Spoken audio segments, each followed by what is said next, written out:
Shabbos is 25 hours no matter what.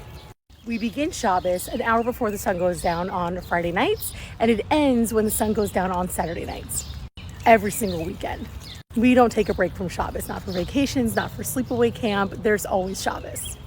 Does Shabbos feel longer in the summer because the sun goes down a lot later? Yeah, it can.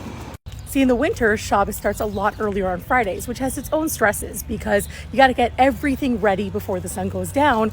And whatever you're doing on Friday, the day stops when Shabbos starts, which means that someone who works an office job just needs to be home before Shabbos begins. When I used to work a 9 to 5, I had a deal with my office that I would leave early every single Friday.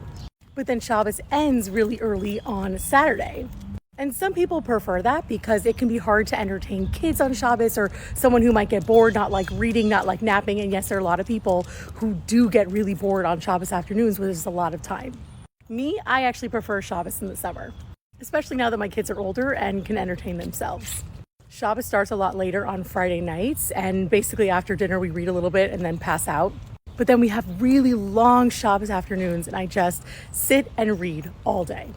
So Shabbos can feel longer in the summers, but really it's the same amount of time every single week. And if you're wondering if we eat much later on Friday nights in the summer, you can actually bring in Shabbos earlier. So that's what we do. And I guess that means when we bring in Shabbos earlier that we're celebrating it for longer than 25 hours. But it's never less than 25.